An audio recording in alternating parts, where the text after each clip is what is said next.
Hello जय हिंद दोस्तों, आप सभी का स्वागत है आपके अपने YouTube चैनल प्रतिभा क्लासेस पर। आज हम लोग बात करेंगे इलेक्ट्रिक पोटेंशियल के न्यूमेरिकल के, और ये आएगा पार्ट 2। पार्ट 1 में हमने 20 प्लस न्यूमेरिकल कंप्लीट किए थे और इस वीडियो में हम लोग 10 प्लस न्यूमेरिकल कंप्लीट करेंगे।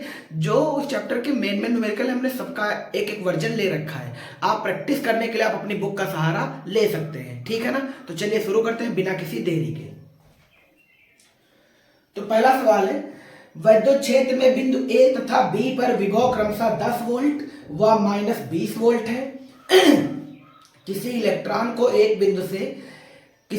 को बिंदु ए से बी तक लाने में बाह्य बल द्वारा किया गया कार्य। तो लिखते हैं, बिंदु ए और बी दो पॉइंट है, एक पॉइंट ए है और दूसरा पॉइंट बी है। इन पॉइंटों पर विभव क्रमशः दे रखे 10 वोल्ट व -20 वोल्ट।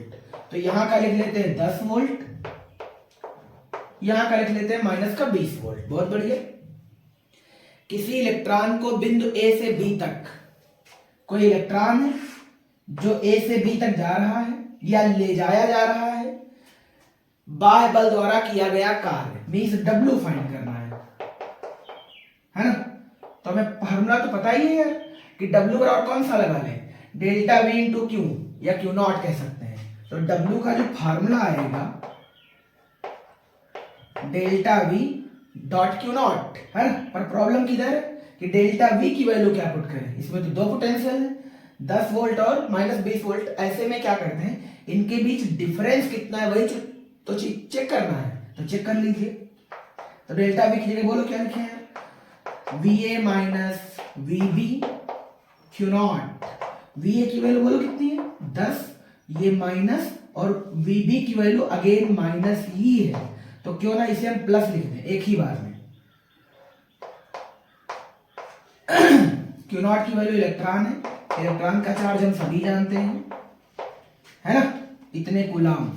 क्या ये 30 हो जाएगा, 30 की गुणा इससे कर दीजिए तो 48 आ जाएगा, गुणे 10 की पावर -19 जूल। कोई दिक्कत तो नहीं, यही अपना आंसर है, यही अपना आंसर है, कोई दिक्कत नहीं है। बहुत बढ़िया, दिख पा रहा है अच्छा सभी को, ठीक, गुड।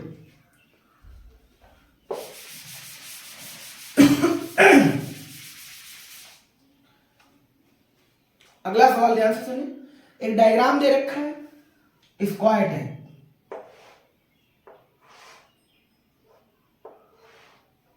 ठीक। स्क्वायर है तो जाहिर सी बात है कि सभी साइडें समान होंगी। तो हमने सभी साइडों के नाम रख दिए ए। चार्ज स्थित है, यहां पे कैपिटल क्यू है, यहां पे स्मॉल क्यू है, अगेन यहां कैपिटल क्यू है और यहां पर स्मॉल क्यू है, ठीक है ना। सवाल कह रहा है निकाय की वैद्युत स्थितिज ऊर्जा। अरे कहने का मतलब इसकी टोटल वैद्युत स्थितिज ऊर्जा। टोटल वैद्युत स्थितिज ऊर्जा के लिए हमें इसमें पेयर देखने पड़ेंगे, क्योंकि U के फार्मूले में दो चार्ज होते हैं, Q1 Q2। तो इसमें Q1 Q2 के कितने पेयर है उसे चेक करते हैं। आप साधारण भी चेक कर सकते हैं, इसके लिए फार्मूला भी होता है वो भी चेक कर सकते हैं। ध्यान से देखो। तो एक तो पेयर ये है, दूसरा ये है, तीसरा ये है, चौथा ये है। क्या 4 ही पेयर है? नहीं, 6 पेयर है। एक ये पेयर है और दूसरा ये पेयर है। तो टोटल कितने हो गए? 6। अब काउंटिंग भी 6 की हो गई। अगर आप ये करना नहीं जानते तो इसके लिए फार्मूला याद रखें, किसी भी आकृत में चार्ज के कितने पेयर हैं, इसके लिए फार्मूला होता है n-1/2, जहां n का मतलब होता है नंबर ऑफ चार्ज, है ना। तो रख के देख लेते हैं, 4 और यहां आ जाएगा 4 - 1/2। तो 4 से 1 जाएगा 3 आ जाएगा, 3 की गुणा 4 से करेंगे 12 आ जाएगा, 12 को 2 भाग कर देंगे, आंसर कितना आ जाएगा 6। तो टोटल इसमें कितने पेयर बनेंगे? 6। 1 2 3 4 5 और 6। कोई दिक्कत तो नहीं, बहुत बढ़िया।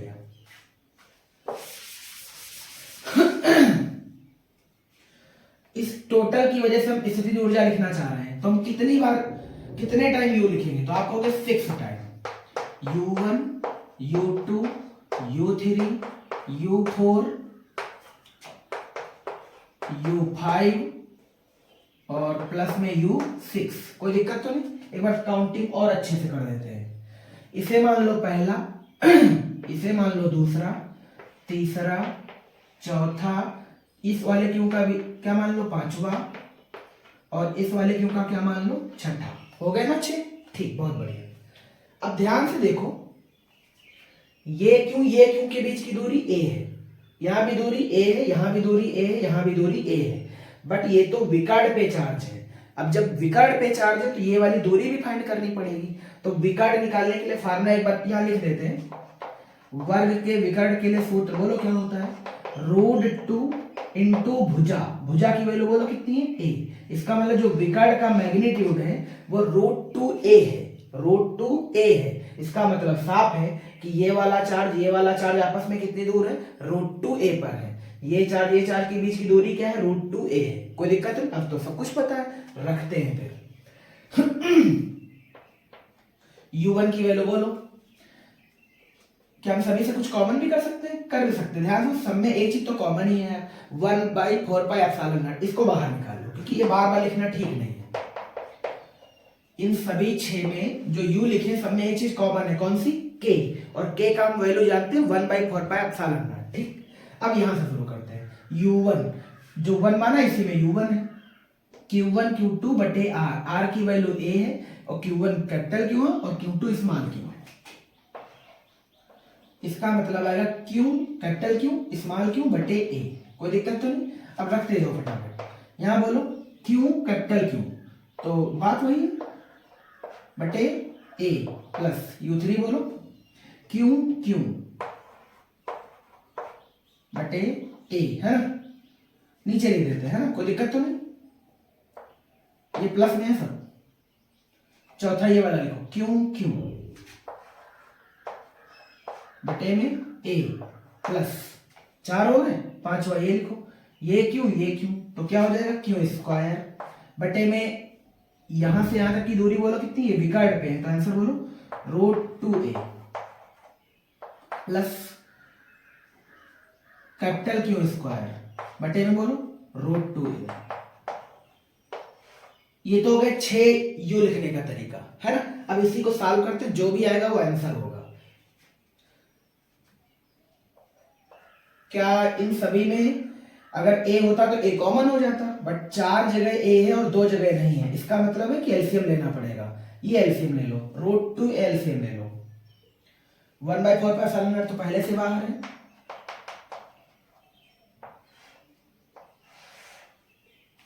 नीचे बोलो क्या कॉमन कर ले, √2a। कोई बुराई तो नहीं, बहुत बढ़िया। अब जब a का तुम भाग √2a पर दोगे तो √2 ही तो आ जाएगा। तो फिर देखो क्या लिखेंगे, √2 क्यों 4 जगह तो यही लिखना पड़ेगा यार, तो लिख देते हैं 4 जगह, सब में तो वही चीज है। 1 2 3 4, है ना, प्लस ये q² प्लस ये q²।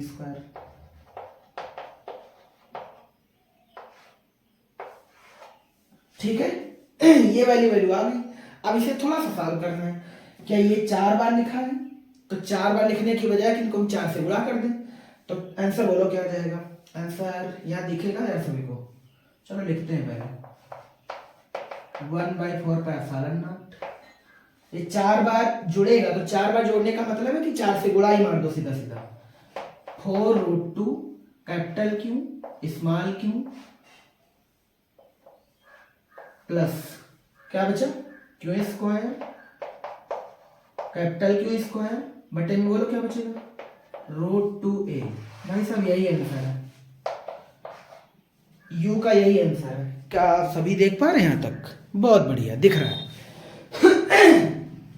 इस पूरी आकृति जो स्क्वायर टाइप थी, उस सभी आकृति का जो नेट u है वो ये है 1/4πε0 4√2 capital Q small Q plus q² plus capital q² बटे में √2a। कोई दिक्कत तो नहीं? बहुत बढ़िया। तो ये वाला भी आंसर हो गया। आगे बढ़ते, अगर इनके मैग्नीट्यूड दे रखे हो तो क्या हम और भी आसान से कर पाते? बिल्कुल कर पाते। ठीक है, आज थोड़ा जुकाम है तो मैनेज कर लीजिए।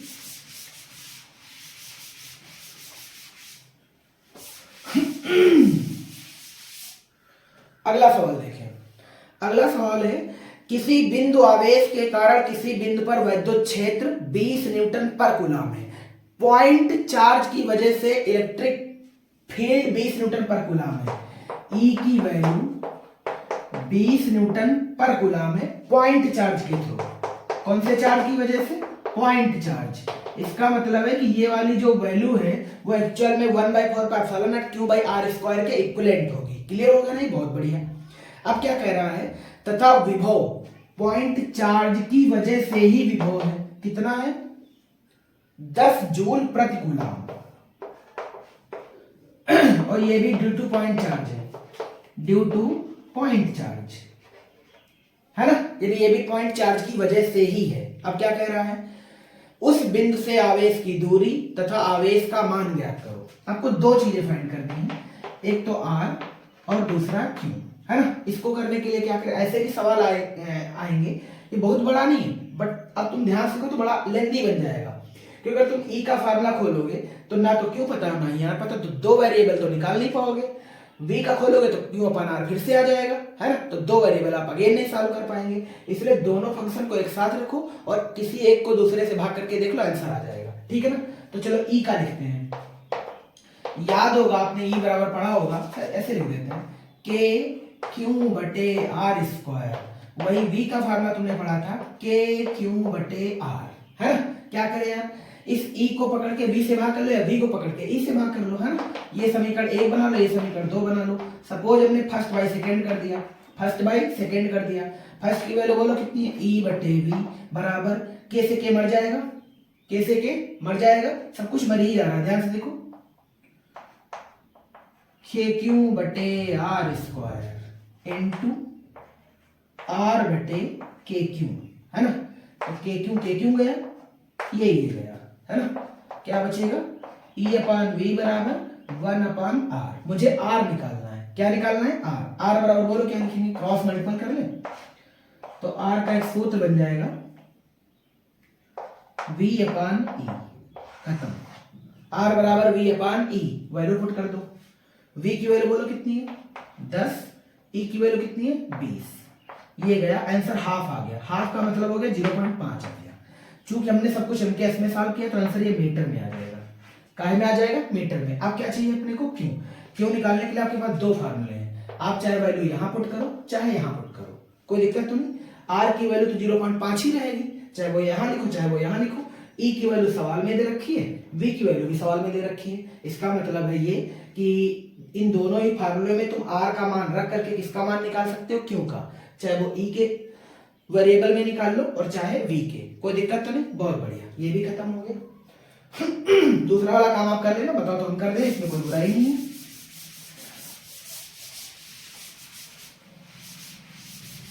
अगला ध्यान से देखें। अगला एक आकृति बनी है पंचभुज और ये सम पंचभुज है, ठीक है ना। तो थोड़ा ध्यान से देखना।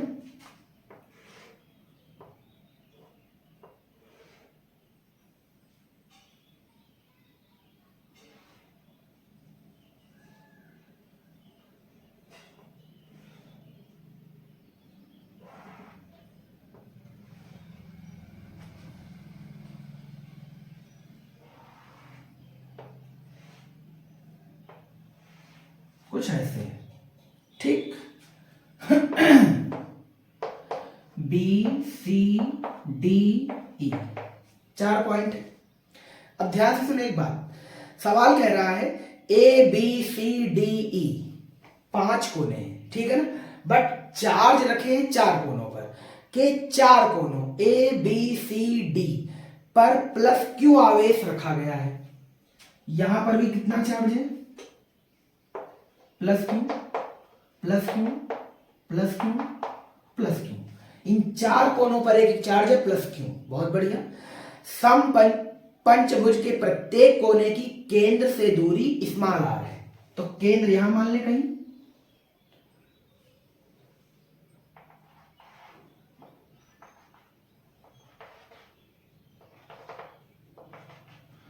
सभी कोनों से दूरी कितनी है? आर। तो चाहो एक जगह लिखो चाहे हर जगह लिख लो, एक ही जगह लिखो, ज्यादा बेकार ना करो। सेंट्रल पॉइंट का कुछ नाम रख लें, सपोज ओ रख लिया। क्या रख लिया? ओ। बहुत बढ़िया।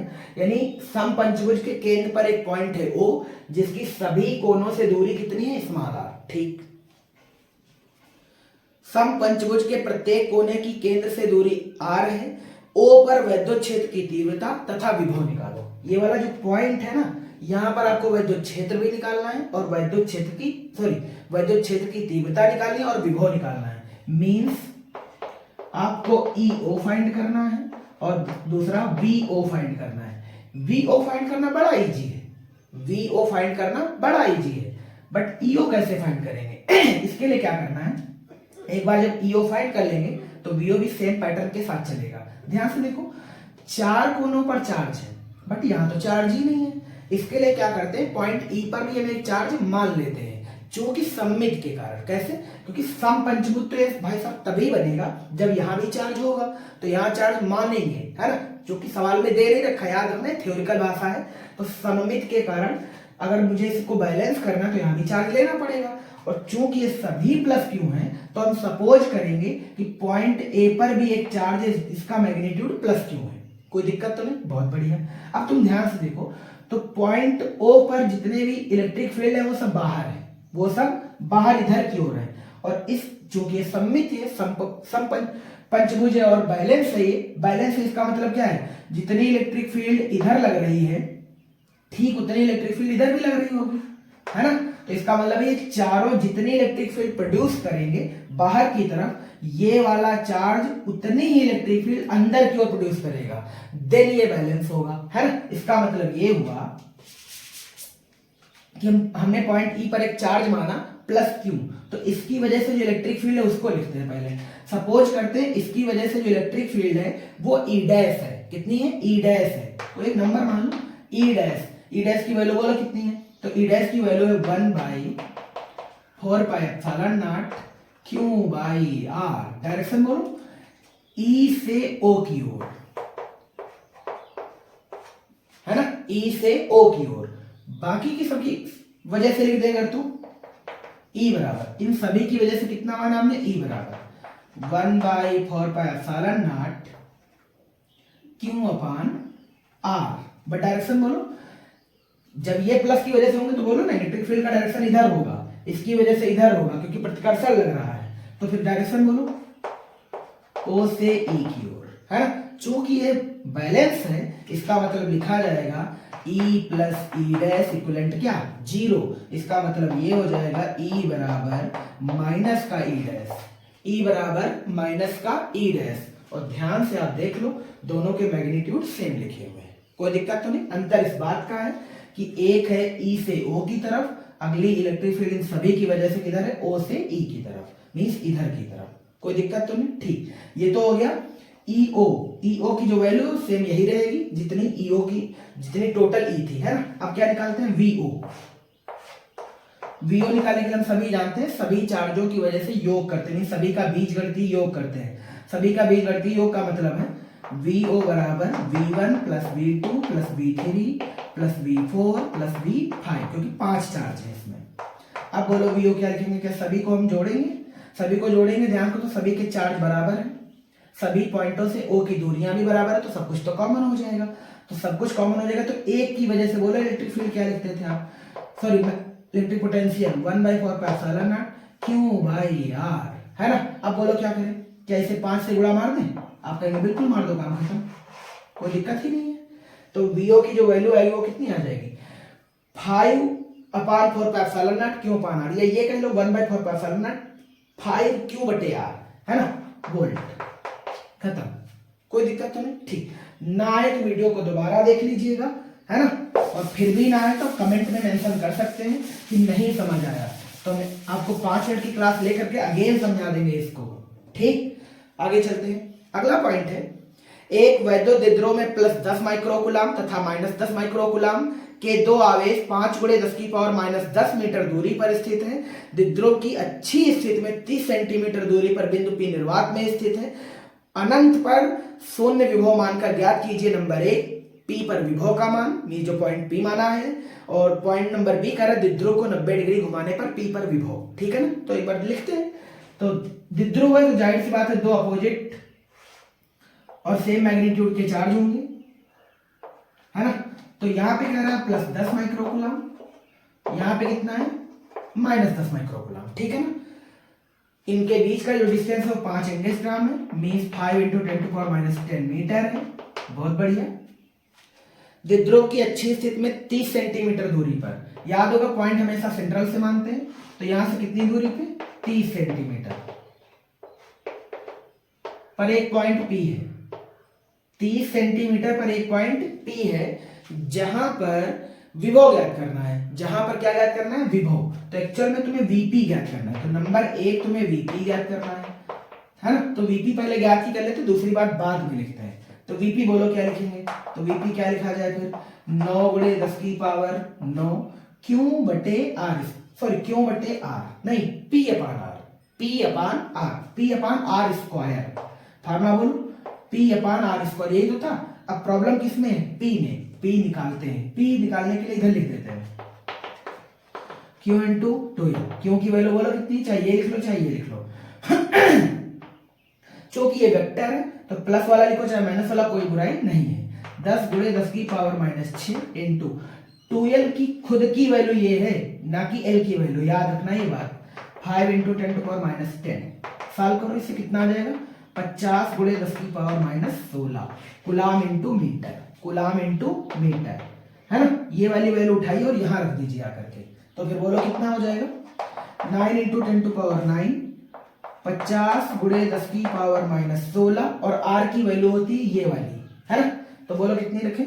30 × 10⁻2, 30 × 10⁻2 और इसका क्या? स्क्वायर। कोई दिक्कत तो नहीं? बहुत बढ़िया। क्या इसका कैलकुलेशन तो आप सभी कर पाएंगे? अरे बिल्कुल कर लोगे यार। 30 का स्क्वायर कर देना 900 हो जाएगा, और 10⁻2 का स्क्वायर कर देना 10⁻4 हो जाएगा। स्क्वायर नहीं होता, आप याद रखना, हमेशा गुणा होती है। घातों की क्या होती है? गुणा। तो 2 की गुणा 2 से करेंगे 10⁻4 आ जाएगा। तो आप कैलकुलेट कर लेना आराम से, ऐसे 5 करके आ जाएगा, क्योंकि 9 से 9 मर ही जाएगा। कोई दिक्कत तो नहीं? ठीक, समस्या सॉल्व। तो ये तो हो गया पहला पॉइंट। अब दूसरा बहुत मजेदार पॉइंट है। दूसरा ध्यान से सुनना। कह रहा है द्विध्रुव को 90 डिग्री घुमा दो। पॉइंट की बात नहीं कर रहा है, द्विध्रुव को 90 डिग्री घुमा दो। और ऐसे कोई चीज रखी है, ध्यान से देखो, ऐसे रखी है, मुझे 90 डिग्री घुमाना है ना, तो इसकी एक्चुअल स्थिति से ऐसे ही तो रखेंगे, देन ये 90 हो जाएगा। मीन्स ये ऐसे था, ऐसे, और जब घुमाएंगे 90 डिग्री तो ऐसे हो जाएगा, है ना। तो ध्यान से देखना। हम इसी डायग्राम को थोड़ा बना देते हैं। ऐसे पड़ा था, 90 डिग्री घुमा दिया, तो 90 डिग्री जब घुमाएंगे, ये आ गया -10 माइक्रोकूलम, ये वाला हिस्सा ऊपर चला गया, ये वाला नीचे आ गया, है ना। अब कह रहा है इसी पॉइंट पर विभव निकालो। कितने लोगों को समझ है? ये वाला डायग्राम तो कुछ ऐसे नजर आएगा, और ये वाला भाई साहब डायग्राम कौन सी स्थिति का हो गया? निरक्षीय स्थिति का। कौन सी स्थिति का? निरक्षीय स्थिति का। निरक्षीय स्थिति में आप सभी को याद होगा विभव की वैल्यू तो 0 होती है। वैद्युत द्विध्रुव के कारण निरक्षीय स्थिति में विभव का मान कितना होता है? 0। ऐसा क्यों? क्योंकि दोनों पॉइंटों से दूरियां भी बराबर हो जाती हैं, और दोनों पॉइंटों के चार्ज भी बराबर हैं, बट साइन अलग अलग है। तो प्लस की वजह से प्लस और माइनस की वजह से माइनस। तो याद करो, निरक्षीय स्थिति के लिए फार्मूला हम ऐसे लिखते थे, Vp = V1 + V2, और लिखा गया था आगे, चूंकि V1 इक्विवेलेंट है V2 के, देन बोलो Vp क्या आएगा? 0। काम खत्म। कोई दिक्कत तो नहीं? यानी जब द्विध्रुव को हमने एक्चुअल पोजीशन से 90 डिग्री घुमा दिया, देन P पॉइंट इस द्विध्रुव के लिए हो गया निरक्षीय पॉइंट, और निरक्षीय पॉइंट के लिए आंसर कितना आता है? 0। तो अच्छी के लिए ये आपका उत्तर है, निरक्षीय के लिए आप सॉल्व कर लेना। कोई दिक्कत तो नहीं? ठीक, बहुत बढ़िया। आगे चलते हैं। बस समझने का है ना। अच्छे से एक बार समझ आ गए लेकर के कभी नहीं भटकोगे, कभी नहीं भटकोगे, कोई दिक्कत भी नहीं आएगी। ठीक, अगला सवाल।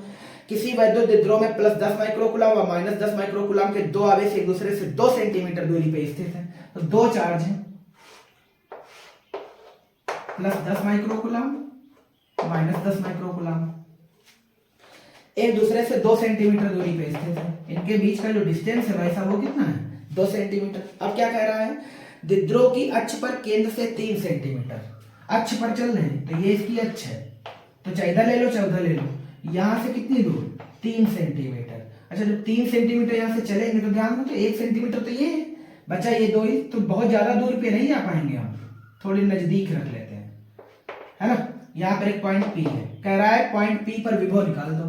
तो अगेन तुम्हें Vp ही निकालना है, तो Vp इज क्वेश्चन मार्क, है ना। पर आप एक चीज इसमें समझने वाली, क्या ध्यान से देखो, जनरली सवालों में ये वाला जो पॉइंट P होता है वो द्विध्रुव से काफी दूर होता है, जैसे कि पीछे वाले में देखा था।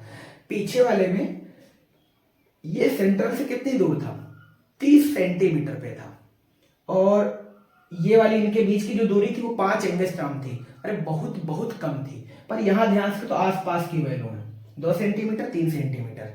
आपको जब डेरिवेशन कराया गया था तो यह चीज लिखाई गई थी, आर की तुलना में जब एल नगण्य हो देन हम छोड़ते हैं। पर तुम ध्यान से करो, 3 और 2 में खास अंतर नहीं है यार, 1 का अंतर है। ध्यान से तो बहुत ज्यादा वेरिएबल नहीं है ये, है ना। इसका मतलब हम इस 2 सेंटीमीटर को छोड़ नहीं सकते, मीन्स ये वर्किंग में होगा इस बार, इसीलिए इस सवाल को लिया गया, बाकी कोई पर्पज नहीं है। वीपी निकालने का फार्मूला बोलो यार। वीपी निकालने का फार्मूला है 9 × 10⁹ p upon r square, p upon r square, है ना। तो चलो ध्यान से देखिए, 9 × 10⁹, पी की वैल्यू बोलो कितनी है, 10 × 10⁻⁻6। अरे पी बराबर ये फार्मूला होता है Q into 2l, Q into 2l। P की वैल्यू बोलो कितनी, ये लिख दिया। 2l की वैल्यू इनके बीच की दूरी, इनके बीच की दूरी कितनी, 2 सेंटीमीटर, 2 × 10⁻⁻2, समझ में आया ना। पर इस बार आर स्क्वायर लिखना ठीक है कि r square minus L square. याद रखना जब ये वैल्यू बहुत क्लोज हो, ये वैल्यू जब बहुत क्लोज हो, अगर ये 3 मीटर होता तो इसे छोड़ देते, इसे छोड़ देते। चूंकि दोनों ही सेंटीमीटर में आसपास के नंबर, इस सेम यूनिट में जब आसपास के नंबर होता छोड़ना नहीं, ये बात याद रखनी है।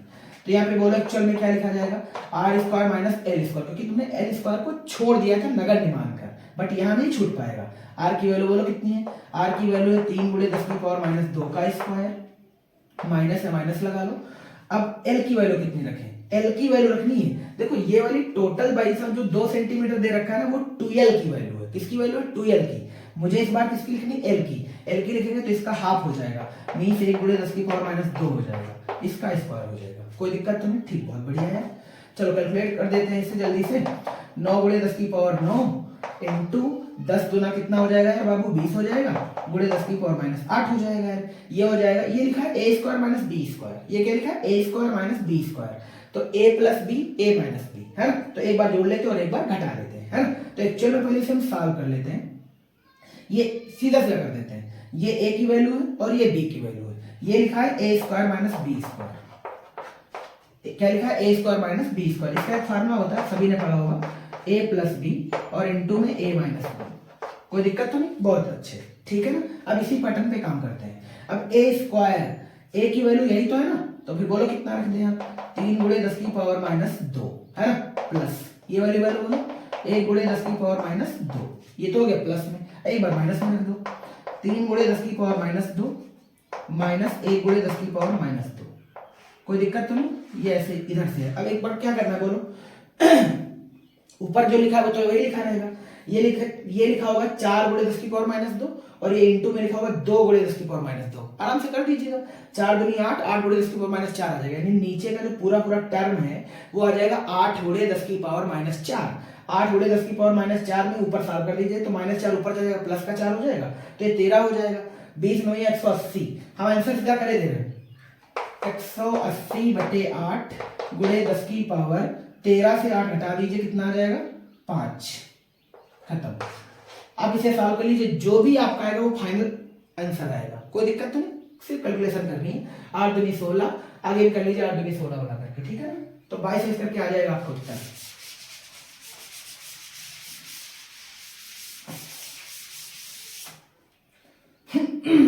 नेक्स्ट, प्लस 1 × 10⁻6 कूलम तथा -1 × 10⁻6 कूलम के दो बिंदु आवेश परस्पर 2 सेंटीमीटर दूरी पर स्थित हैं। या वैद्युत द्विध्रुव 1 × 10⁵ वोल्ट प्रति मीटर तीव्रता वाले एक समान वायु विद्युत क्षेत्र में स्थित है। ज्ञात कीजिए, क्या क्या ज्ञात करना, थोड़ा देखते हैं। पहला सवाल, पहले वैल्यू रखते हैं। अगेन ये द्विध्रुव है, 1 × 10⁻6 प्लस का है, कूलम में है। हम बताएं इतना बड़ा क्यों लिखा है, ये 1 माइक्रो कूलम लिखा है, ये 1 माइक्रो कूलम माइनस का लिखा है, ठीक है ना। 2 सेंटीमीटर दूरी पर है, यानी इनके बीच का जो डिस्टेंस है वो कितना है, ठीक। या वैद्युत द्विध्रुव 1 × 10⁵ वोल्ट प्रति मीटर तीव्रता वाले एक समान वायु विद्युत क्षेत्र में स्थित है। मींस ये एक विद्युत क्षेत्र की तीव्रता में स्थित है, तो सपोज करते हैं ये इलेक्ट्रिक फील्ड है और इस इलेक्ट्रिक फील्ड का जो मैग्नीट्यूड है वो है 1 × 10⁵ न्यूटन प्रति कूलम। ये वैल्यू किसकी है? वेक्टर ई की। कोई दिक्कत तो नहीं? ठीक। इसका डायरेक्शन वगैरह दे रखा है, इसलिए हमने किसी भी प्रकार बना दिया है। एक समान है क्योंकि सभी की डायरेक्शन एक है, सभी के बीच का गैस समान है। तुम्हें क्या क्या याद करना है वो सुनो ध्यान से, बहुत ज्यादा चीजें और अच्छी चीजें हैं। स्थायी संतुलन की स्थिति में द्विध्रुव की स्थिति ऊर्जा, आपको याद होगा, ये बातें याद रख के आनी चाहिए थी क्लास में। स्थायी संतुलन का मतलब होता है जब थीटा 0 डिग्री हो। स्थायी संतुलन का मतलब है थीटा जब 0 डिग्री हो, theta 0 degree, then you theta बराबर, अरे यू थीटा क्या करना है, यू थीटा का फॉर्मूला ये वाला है, यू थीटा बोलो या यू ही बोल लो, है ना। ये तो हो गया पहला पॉइंट। बी पॉइंट बोलो, क्या कह रहा है?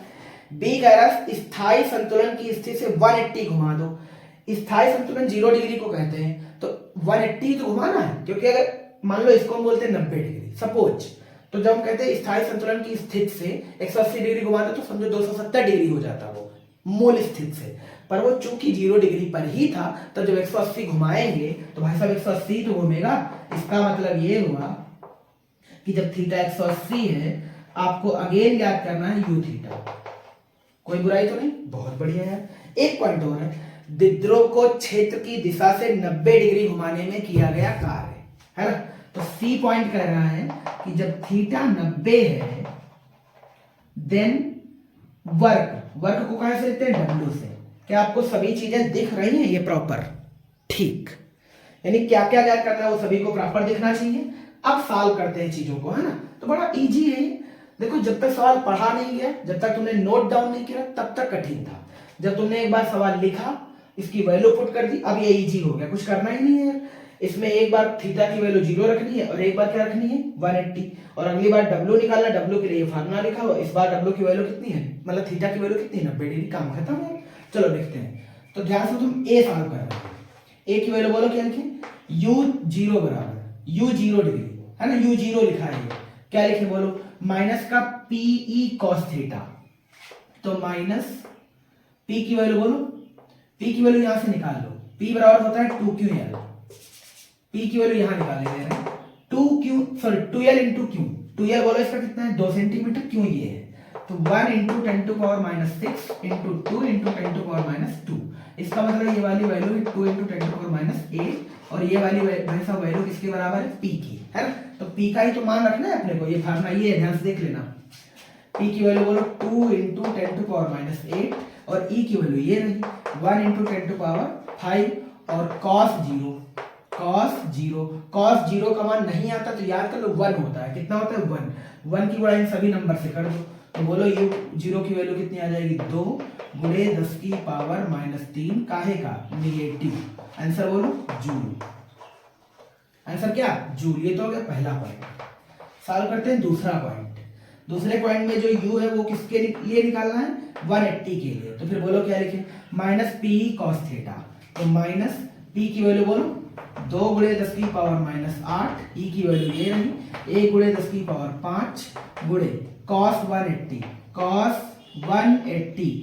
180 का मान होता है -1, माइनस का 1 ये रहा, और माइनस ये भी है, तो माइनस और माइनस की गुणा होगी प्लस हो जाएगी, और 1 की गुणा 2 से होगी तो 2 ही हो जाएगा। यानी इस बार जो आंसर आएगा वो प्लस का आएगा, जितना ये आएगा उतना ये आएगा। जूल। कोई बुराई नहीं, बहुत बढ़िया। अब क्या निकालना अपने को? Point number C. Point number C ये है, निकालना है डब्ल्यू। क्या निकालना है? डब्ल्यू, है ना। पी की वैल्यू बोलो कितनी है? वो रही, वहां से देख लीजिए 2 गुणे 10 की पावर माइनस 8 इंटू 1 गुणे 10 की पावर 5। अंदर बोलो क्या लिखेंगे? 1 माइनस कॉस थीटा। थीटा कितना है? 90, यानी 1 माइनस कॉस 90। कॉस 90 का मान कितना होता है? 0। कॉस 90 का मान 0।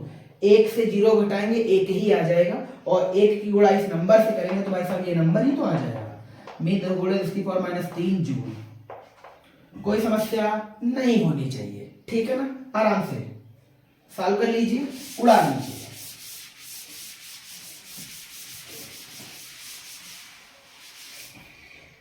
अगला सवाल देखें। अगला सवाल कह रहा है समान रूप से आवेशित तथा समान त्रिज्या वाली जल की 64 बूंदें मिलकर एक बड़ी बूंद बनाती हैं। बड़ी बूंद के लिए त्रिज्या, विभव और स्थितिज ऊर्जा में क्या चेंज आएगा वही चीज लिखनी है। सब कुछ बड़ी बूंद के लिए निकाल देना है। तो ध्यान से देखेंगे, समान रूप से आवेशित तथा समान त्रिज्या वाली जल की 64 बूंदें मिलकर, आप ध्यान से देखो तो जो 64 बूंदें हैं वो मिल करके एक बड़ी बूंद बना रही हैं। 64 बूंद इक्विवेलेंट बोलो एक बड़ी बूंद, है ना। तो जो छोटे छोटे 64 बूंदों का विभव होगा वो किसके बराबर होगा, एक बड़ी बूंद के। जो इनकी त्रिज्या होगी वो एक बड़ी बूंद के बराबर होगी, जो इसकी ऊर्जा होगी वो बड़ी बूंद के बराबर होगी, बात खत्म हो गई, है ना। ध्यान से देखें अब इसके लिए पहले कुछ सॉल्व कर लेते हैं। त्रिज्या निकालिए पहले पॉइंट पे निकालना है त्रिज्या, दूसरे पॉइंट पे निकालना है विभव, सी पॉइंट पे निकालना है स्थितिज ऊर्जा। ये सवाल है, यानी 64 बूंदें इक्विवेलेंट है बड़ी बूंद के, और बड़ी बूंद के लिए आपको सब कुछ निकालना है, क्या क्या, त्रिज्या, विभव और स्थितिज ऊर्जा। इसके लिए क्या करें, हम सभी जानते हैं बूंद का जनरली आकार गोल होता है, ठीक है ना। तो गोले का आयतन लिख देते हैं, क्या लिख देते हैं, आयतन, क्योंकि हम उसकी त्रिज्या फाइंड कर लें। तो बोलो क्या लिखें, 64।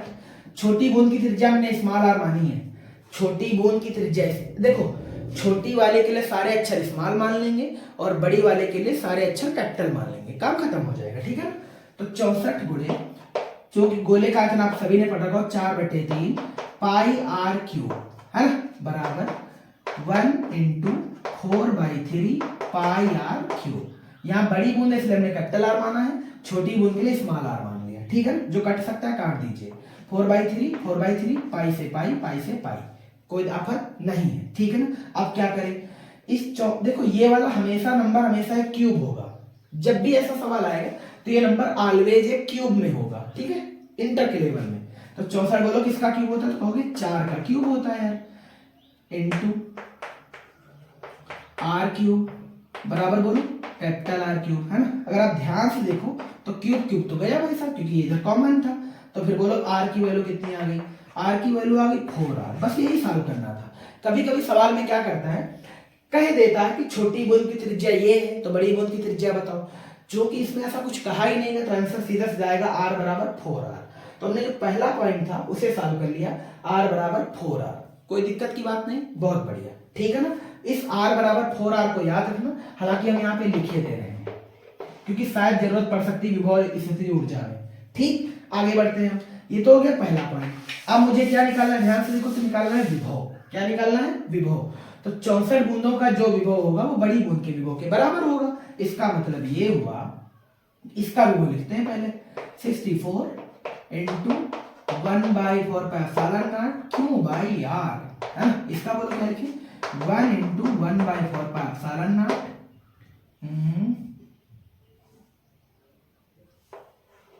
कैपिटल क्यू बटे में आर। कोई दिक्कत तो नहीं, समस्या साल बहुत बढ़िया, है ना। अब ध्यान से देखो क्या करें, क्या कुछ कट पा रहा है, यहां से तो और चार्ज की वैल्यू निकल के आ जाएगी। हम बताएं सीधा निकाल लो, इसको इक्विवेलेंट करो ही मत, सीधा निकालो, सीधा लिखो बड़ी बूंद का विभव। बड़ी बूंद का विभव बोलो क्या लिखेंगे, Vb 1/4 πε0 क्यू बटे कैपिटल आर, है ना। अब ध्यान से देखो, तो 1/4 πε0, इसकी जगह बोलो कितना लिखे, 64 क्यों, ऐसा क्यों लिखा, क्योंकि ये बड़ा वाला क्यू 64 छोटे आवेशों के बराबर है। कैपिटल आर की वैल्यू बोलो 4r, जो कि अभी निकाली भी थी, है ना। तो ध्यान से कुछ घटेगा, बिल्कुल घटेगा, 16 आ जाएगा। तो जो आंसर आएगा वो ये आ जाएगा, 1/4 πε0 16 क्यू बटे आर। ये आ गया बड़ी बूंद का विभव। बड़ी बूंद का विभव, अगर रेडियस और क्यू का मैग्नीट्यूड पता हो तो आराम से उड़ा भी सकते हैं। सॉरी, जब यहाँ पे 64 क्यू लिखेंगे तो स्मॉल क्यू लिखेंगे, ये चीज समझने वाली है, क्योंकि मैं बड़ी बूंद का विभव कैपिटल क्यू माना, कैपिटल क्यू की जगह पे 64 क्यू लिखेंगे। तो अगर क्यू और आर के मान तुम बता दो हमें तो हम आराम से आंसर दे सकते हैं। ये तो आ गया वोल्ट, अब क्या निकालना है बोलो, स्थितिज ऊर्जा। अब क्या निकालना है, स्थितिज ऊर्जा, है ना। ये कहां से निकाले यार, हाफ क्यू से निकल, पर ये फार्मूला अपने में था ही नहीं यार, ये तो आगे वाले चैप्टर में है। स्थितिज ऊर्जा के लिए जो फार्मूला है वो आगे वाले चैप्टर में है ना यार। U बराबर हाफ क्यू वी होता है, हाफ क्यू वी। तो मेरे ख्याल से इसे छोड़ो, क्योंकि ये चीज अभी पढ़ाई नहीं है हमने। जब संधारित्र वाला चैप्टर पढ़ाएंगे वहां पर इस चीज को समझा देंगे, ठीक है ना, तो इसे छोड़ दीजिए आप, ये मुझे लिखते वक्त ध्यान देना चाहिए था। ठीक, चलो खैर छोड़ो। अगला है 3 सवाल और है। धातु के गोले की त्रिज्या 1 सेंटीमीटर है, इसे 1 कूलम आवेश देने पर इसका विभव बता दीजिए क्या होगा।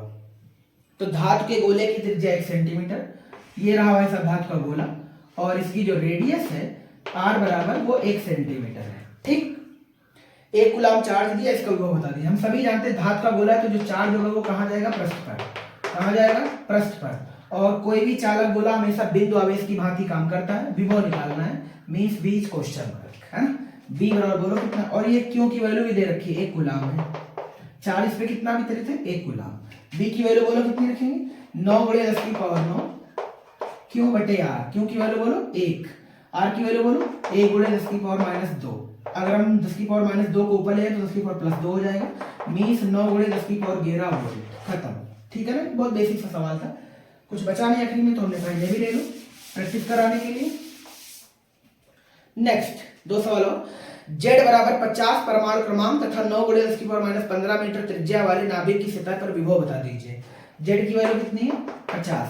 Z का मतलब 50 है, इसका मतलब इसमें इलेक्ट्रॉन भी 50 है, प्रोटॉन भी 50 है। इसका मतलब यहाँ से चार्ज निकाल सकते हैं। चार्ज का फॉर्मूला Ne होता है, N की वैल्यू 50 है, इलेक्ट्रॉन की वैल्यू हम सभी अच्छे से जानते हैं। ठीक है ना, -19 लिखा है ये। ठीक, तो चाहो तो सॉल्व करो ना, इसे पढ़ा रहने दो। और रेडियस इसकी कितनी दे रखी है, 9 × 10⁻15, जो कि रियल में होती भी है। याद हो गए, फर्मी लिखा है, 10 की पावर -15 का फर्मी, और नाभिक की दूरी फर्मी में ही मापी जाती है। ठीक है ना, तुम्हें विभव निकालना है। ये भी वैसा ही लल्लू सवाल है एकदम। तो बी की वैल्यू बोलो कितना लिखेंगे, 9 × 10 की पावर 9 क्यू बटे आर। क्यू बटे आर, क्यू की वैल्यू बोलो कितनी है, 50 × 1.6 × 10⁻19 और बटे में आर। आर की वैल्यू ये 9 × 10 की पावर -15। जो कट सकता है काट दीजिए यार, कुछ और अब नहीं कटेगा। -19 है, ये भी काट दीजिए, ये भी काट दीजिए, -4 बच गया है ना। इसकी गुणा मार दीजिए, 16 × 5 = 80, 8 बचेगा। ये 8 × 10 की पावर 5 बचेगा। खत्म। ठीक है ना, क्योंकि 9 से 4 घट जाएगा, 5 आ जाएगा। और 16 की गुणा 50 से करेंगे 800 आ जाएगा, बट एक अंक के बाद 16 लगा लेंगे, तो क्योंकि ये 1.6 लिखा है तो 80 आ जाएगा। कुछ और बोलो, हाँ सॉरी 80 लिखना है ना, 80 × 10 की पावर 5। ठीक, काम खत्म। लास्ट सवाल है, इसको देख लीजिए। एक इलेक्ट्रॉन 800 वोल्ट के विभवांतर पर त्वरित किया जाता है, इसकी गतिज ऊर्जा तथा चाल बता दीजिए, है ना। तो एक इलेक्ट्रॉन 800 वोल्ट के विभवांतर पर त्वरित किया जाता है, तो क्यू की जो वैल्यू वो 1 इलेक्ट्रॉन है। इलेक्ट्रॉन की वैल्यू जानते हैं 1.6 × 10⁻19 कूलम होता है, और इस पे जो विभवांतर लगाया जा रहा है वो कितना है, 800 वोल्ट है। अब कह रहा है गतिज ऊर्जा, गतिज ऊर्जा को हम के से लिखते हैं। कैसे लिखते हैं, के से। चाल को हम बी से लिखते हैं, है ना। तो गतिज ऊर्जा के लिए तो सिंपली डायरेक्ट फार्मूला लिखा हुआ है, के बराबर क्यू वी। के बराबर क्यू वी, तो यहाँ पे सीधा सा फार्मूला रख दीजिए। क्यू की वैल्यू बोलो 1.6 × 10⁻19, बी की वैल्यू ये रही 800, गुणा कर दीजिए, दशमलव से ये वाला 0 मर जाएगा, 16 0 0 होता है, 16 8 128 होता है, 1280 × 10 की पावर -19 जूल। कोई दिक्कत तो नहीं, बहुत बढ़िया, ये इसका आंसर है, यानी ये के बराबर है। ठीक, अब मिसिंग कौन, वी। वी कैसे निकालें, वी रफ्तार है, अरे वेग है, यहाँ पर वी क्या है, वेग है।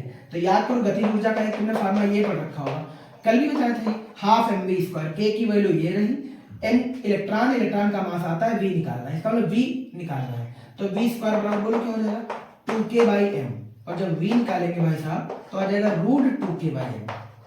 कैलकुलेशन थोड़ी लेंदी है, चलो अभी बार रख के भी सॉल्व कर देते हैं। ध्यान से देखो, कितना बहुत इजी है, मेरे ख्याल से इजी है। ध्यान से देखो कैसे, 2 × 1280, हम बताएं इसे आप ये लिख सकते हैं, चलो लिखा रहने दो, अच्छा कर यार, इजी कर देते हैं, 10 की पावर -18। ये 0 से हमने इसको घात को चेंज कर दिया 18 में, ठीक है ना। नीचे बोलो 9 × 10 की पावर -31। ध्यान से देखो तो 256 लिखा है, 256 कितना लिखा है, 256 है ना। 256 का स्क्वायर रूट कितना होता है, 16। 9 का कितना होता है, 3, और -18 को बाहर लिख लेंगे तो -9 आ जाएगा, -9, और रूट के अंदर 10 की पावर -31 आ जाएगा, 10 की पावर +31। खत्म, ये आंसर है। इसको और थोड़ा आराम से आगे जाकर के सॉल्व कर लीजिए, जो भी आएगा वो आंसर आ जाएगा, कोई दिक्कत तो नहीं, बहुत बढ़िया। तो आज की क्लास में इतना ही, जिसमें हमने 12 न्यूमेरिकल कंप्लीट किए, मींस 10 प्लस, जैसा कि हमने आपको बताया भी था। तो इसी के साथ जो चैप्टर नंबर 3 चल रहा था जिसका नाम इलेक्ट्रिक पोटेंशियल था, उसके सारे जितने भी पॉसिबल न्यूमेरिकल बोर्ड में बन सकते हैं वो सारे कंप्लीट करवा दिए गए हैं। अब मिलते हैं नेक्स्ट चैप्टर में, जब हम लोग बात करेंगे यूनिट फर्स्ट के लास्ट चैप्टर जिसका नाम होगा कैपेसिटेंस में संधारित्र। कोई दिक्कत तो नहीं, कैपेसिटर ये बोल सकते हैं आप इसे। तो संधारित्र की धारिता में मिलते हैं। Thanks for watching. जय हिंद।